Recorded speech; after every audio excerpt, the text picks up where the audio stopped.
Hey YouTube, welcome back to another History Teacher X video with Mr. Terry as I continue my search for historical knowledge here on the internet.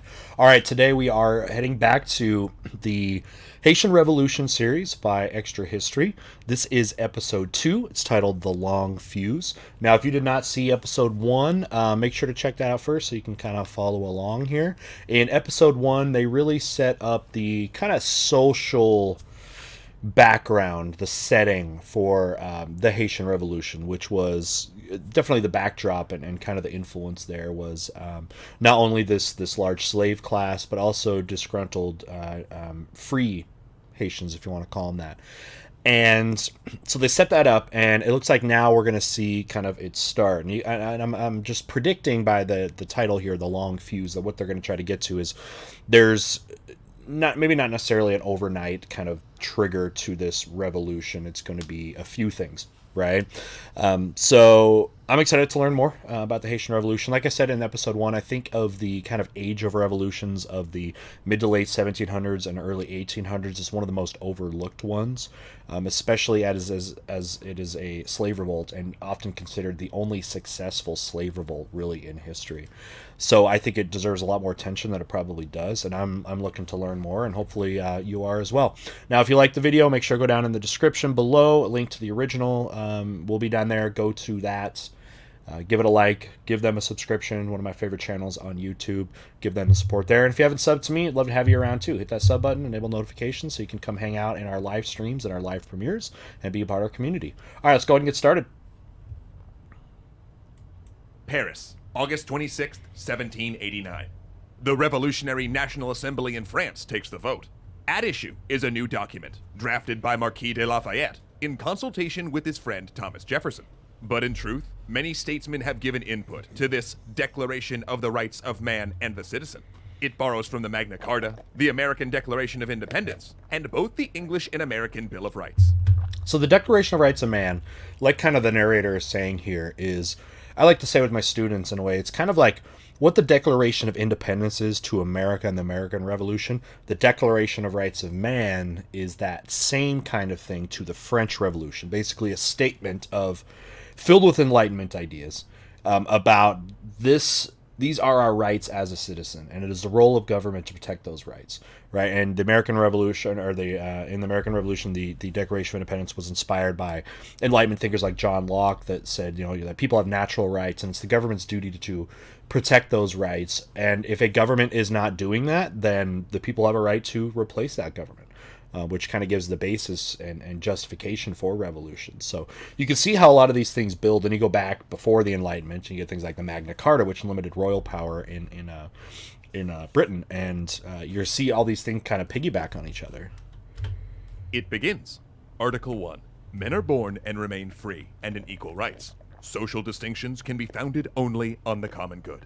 Though they do not know it, these words will light a fuse that will burn all the way across the Atlantic. Because it's like, hey, if the people in France get these rights, then us as Haitians, who are technically part of the French Empire, shouldn't that be extended to them as well? So it be extended to us as well as Haitians?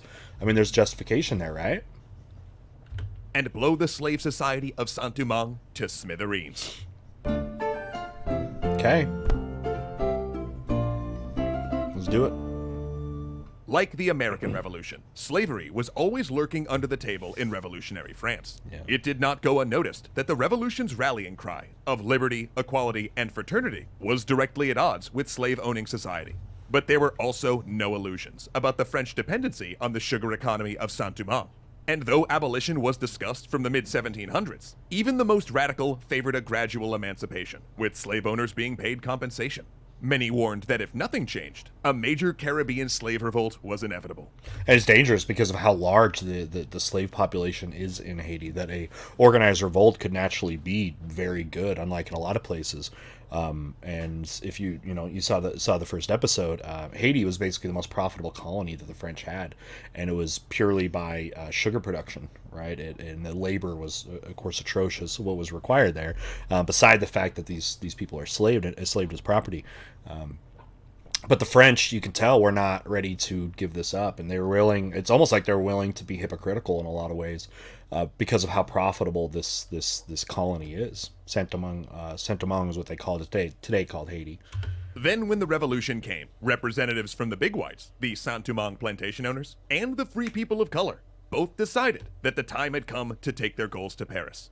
The big whites pushed for the colonies to have seats in the newly created National Assembly. Sounds a lot like with America, right? No taxation without representation kind of thing, that the colonies should also get representatives in their parliament. And France has a new one here since the revolution, and they want representation, right? So they could argue for more autonomy in the colonies' affairs, and for the freedom to trade with the British Caribbean and the United States. See, in that, remember the colonial era, a key feature of a lot of these colonies was the restriction of the foreign colonies, that they could only do business with the one imperial nation, right? Because they want to keep the trading rights and all the money within the empire. But it could be a problem if you're like a sugar producer. What in Haiti, what if buyers in another country outside of France are willing to give you more money? Right, so that restriction of their economic freedoms was something they found in the entire colonial world, not just the French colonies either. It was a big grievance with the Americans too, that one of those other foreign groups will give you more money. So they don't like that. They don't like the exclusivity that is often required from colonial trade. And the free people of color, for their part, were well ahead of them. For years, representatives from Saint-Domingue had been petitioning the government to grant the free people of color full rights. And they too saw the revolution as an opportunity to further that goal. Originally, they had tried to get the big whites on their side, arguing that as fellow slaveholders, the two groups had interests in common. A lot of people try to find irony in that you have these freed people of colors that also own slaves, right? So colored people owning colored people in that sense. And tried to organize with the whites that free people, regardless of race, should be unified in this. And you're going to see that happen to an extent. So give the free people of color rights, especially voting rights. They don't want to do that. And then the two groups together could form a political bloc to defend slavery. You think? The big whites, though, weren't having it. They opposed any reform to the colony's racial caste system. Yeah. So instead, the free people of color made an alliance with an abolitionist society called the Friends of the Blacks. And they argued that granting full rights to free people of color would be a major step on the road to gradual abolition. And here's where I'd like to pause for just a second, because this is the last time in this series where things will be relatively simple. Yeah, all of that stuff before was the simple part. Right after this point, both Saint-Domingue and France are going to use a technical historical term, go nuts. Everyone is going to ally with everyone else, and then change sides 15 minutes later. Legislature... We got like love triangles going on. So were you following all that though? You got what seems like could be a powerful alliance if the freed whites and freed blacks that both own slave owners found common ground as slaveholders, that they could unify that way. But you could see the elite whites were not going to have that. They don't want racial equality. They don't want that. So interesting how without that possibility of an alliance, the freed blacks, they went to side with abolitionists, which you'd wonder why they do that, because the freed people of color, as they call them there, they still support the idea of slavery. So it's, I don't know if it's like hey, we don't necessarily agree on everything, but we can form an alliance, a political one. It seems like this could get really messy though, that you're going to end up allying with people that you don't agree on a lot of things on. It seems like it could be a mess. Are going to vote for reforms, dispatch messengers, dissolve, reform, and then reverse those reforms before the initial messengers even arrive. Revolutionary politics, in other words, is about to resemble a bag full of cats on espresso. In fact, to even fit all of it into this series, we're going to have to gloss over the specifics of French revolutionary politics. Who's in, who's out, who's making policy, unless it has direct impact on Saint-Domingue. It's a mess. And we're also going to have to focus on important trends rather than the specifics of who's allied with whom. And here's our first big trend. White colonials utterly refusing to implement moderate reforms. Both the big and small whites were so committed, not just to the structure, but the principle of their racist status quo, that even a proposal like rights for free people of color, which affected roughly 5% of colonial society and essentially had no impact on them, was unacceptable. Wow. I didn't know necessarily what the ratio was of freed whites to free blacks, but if it's that big, that's way bigger than I thought. And you think with it being that minuscule, yeah, that these freed whites would not even it wouldn't matter. They'd be fine with doing that. But it does show the racial identity issue that's still happening here in the turn of the century. The second big trend to remember is the ideological flexibility of the free people of color, their ability to court different power blocks, and their sense that they had little in common with the enslaved. Both these dynamics are going to come up again and again. The Declaration of the Rights of Man was almost perfectly calculated to tear Saint-Domingue apart. Depending on how you read it, it could be used to either argue full rights for the people of color as well as the abolition of slavery, or you could claim, as the white colonials did, that it didn't mention slavery at all. But the big whites knew how explosive this was. It's like American Declaration of Independence, right? There's nothing. I mean, all men are created equal, kind of thing. But I mean, you still have to define what all men means. I guess that could be loosely interpreted, right? Sent word back to the colony to prevent word from spreading. It didn't work. Revolutionary politics was all anyone talked about at the dinner table. Meanwhile, the enslaved people, holding the trays and pouring the wine, started to understand that cracks were forming in the system of oppression that bound them. In 1790, Vincent Auger, one of the free people of color's strongest advocates, returned to Saint-Domingue, determined to cast a ballot in the new colonial elections. He believed that a piece of legislation passed earlier that year, giving all property owners a vote, made his case clear. He was a full citizen. When the governor refused, Auger sourced arms and staged an uprising. Now, the free people of So they see you have legitimate rights by some of these freed people of color, and the whites there were unwilling to even accept that, right? Even though they're free.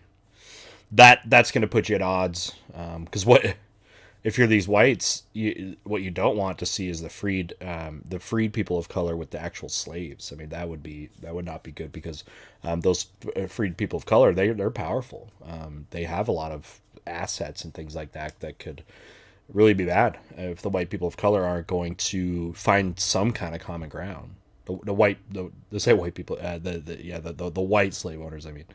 Color had long been the backbone of the colonial militia, an arduous and expensive duty many whites avoided. Some had even fought in the American Revolution, so drawing on this experience, Auger's force initially routed the local militias. But their success was short-lived. He only had 300 men, and a counterattack by regular troops sent him fleeing across the border into Spanish Santo Domingo. He was extradited, tried, and broken on the wheel. But Auger's example inspired other revolts. Not just among free people of color, but also isolated slave uprisings. The big whites refused to compromise, even though the rebels were not even demanding full emancipation. They wanted their leaders freed, an extra day off per week, and the abolition of whipping. Meanwhile, in France... I mean, I guess even that sounds like a compromise. So is there still not going to be any compromise happening here? That's what I just keep, the kind of messages keep getting is no compromise, no compromise, no compromise. Auger's death provided the Friends of the Blacks with new ammunition in the National Assembly. Here was a true revolutionary, martyred in pursuit of the vote. As the political winds shifted, the big whites still refused to make concessions, even forcing the assembly to refer to the enslaved using the euphemism unfree persons. These hardline tactics backfired. Unfree. Support for the free people of color, even emancipation, was increasingly held up as a test of a member's revolutionary ideals. And on May 15th, the National Assembly declared that free men of color, born to free parents, could both vote and be seated in assemblies. Okay, so that's huge. These free people of color can now be a part of the process, at least in France, right? I mean, that's the National Assembly is conducting things, but will those rights actually be shared by the Haitians? So I'm not so sure about that. The big whites responded by going home and starting their own revolt. In June, big and small whites organized militias. But against who? And by July, they were seizing power centers, coming into violent conflict with government authorities, and organizing all-white assemblies that issued decrees that all but declared themselves independent.